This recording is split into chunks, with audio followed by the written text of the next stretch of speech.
Monsieur Genet.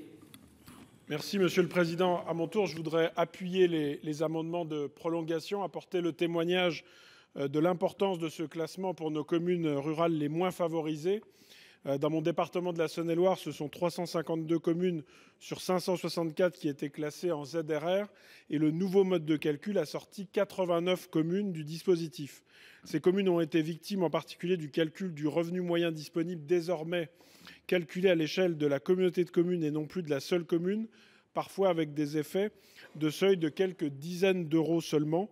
Cette éviction, monsieur le ministre et monsieur le rapporteur général, cette éviction a été particulièrement mal vécue par les élus et les habitants de ces communes, comme dans le Clunisois, où les maires s'investissent pour l'attractivité de leur territoire, en dehors de l'axe routier de la 6 Châlons-Mâcon, qui est porteur de développement.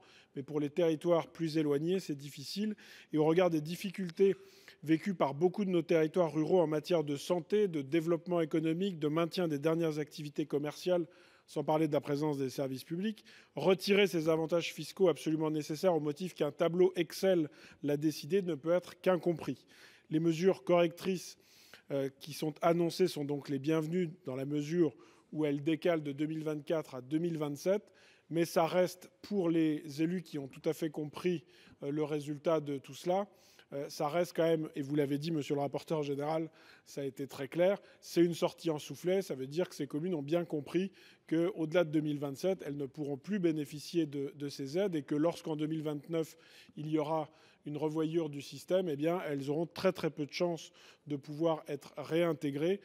C'est donc, je pense, au regard des difficultés criantes de nos territoires ruraux, de la montée de la colère sur les territoires. Je pense qu'au-delà des problèmes techniques que je veux bien entendre, il faut, monsieur le rapporteur général, monsieur le ministre, que vous trouviez une solution pour rétablir ces communes jusqu'en 2029, leur rétablir le bénéfice de ces aides.